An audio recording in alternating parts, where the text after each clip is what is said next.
Oke, Bapak Ibu sekalian, ya sebelum kami masuk ke penjelasan bisnisnya, alangkah baiknya kami jelaskan dulu terkait sejarahnya dulu, bagaimana Metawell ini dikenal sebelumnya ya, karena ini sudah mengalami dua kali penyesuaian ya. Penyesuaian pertama ya dulu itu namanya adalah Metaverse.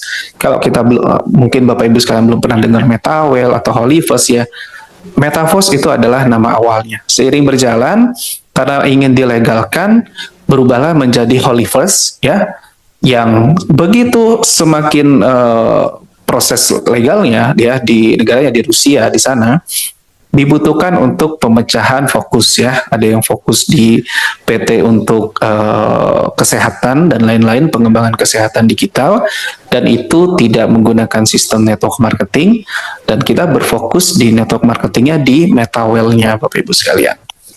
Nah, ini adalah profil CEO ataupun creator dari Metawell itu sendiri. Ya, Mr. Lado adalah founder, CEO ataupun creator Holyverse dan Metawell ya.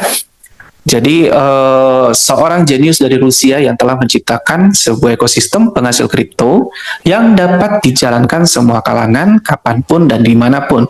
Yes, basically yang penting Anda memang punya handphone ya. Pun belum paham, kita sudah menyiapkan bahan promosi harian yang dimana setiap hari tim kami nge-share ke sana ya. Jadi Bapak Ibu sekalian tuh kayak bisnis tuh kayak semudah update status lah. Kalau masalah pemahaman bisa sambil jalan ya, karena jauh lebih baik learning by doing ya daripada learning terus ya, tapi nggak doing ya, nggak sambil eksekusi ya, seperti itu.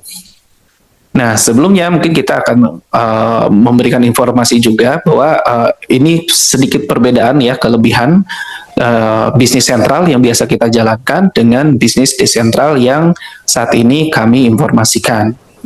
Nah, bisnis sentral dulu ketika ada barang ya, barang yang diminati baik itu fisik ataupun digital, maka akan ada namanya uang pembeli ya. Pembeli itu membeli ke sistem, sistemnya itu akan membeli ke sistem, dan uang di sistem tersebut akan disimpan ataupun tertampung oleh owner ataupun creator atau pemilik ya. Nah, makanya ketika kita closing, kita harus melakukan withdrawal ya ke manusia ya, sehingga ada namanya pengajuan pencairan komisi. Makanya ketika kita diajukan biasanya ada tulisan proses ya. Nah, prosesnya biasanya awal-awal tuh cepat ya, lama-lama kalau makin banyak antrian biasanya lebih lama lagi ya.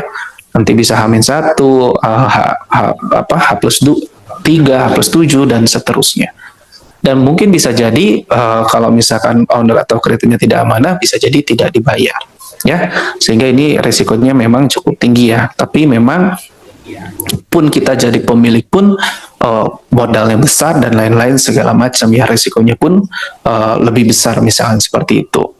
Nah, oleh karena itu saat ini ada terobosan baru namanya bisnis desentral. Ini bisnis web 3.0. Jadi transaksi pembeliannya itu dilakukan oleh smart contract di web 3.0 ya. Jadi tidak melibatkan manusia lagi nih. Anda bisa transaksi kapan aja ya, 24 jam. Nah, ketika sudah terjadi transaksinya, maka dana itu ketika kita closing dan kita melakukan penarikan hasil ataupun withdrawal ya, kita withdrawal itu nggak ada tuh namanya proses H+1, H+7. Begitu transaksinya selesai, maka langsung instan masuk ke wallet ataupun rekening kripto Anda. Ya, seperti itu. Itu pembedaannya ya, bisnis sentral dan desentral.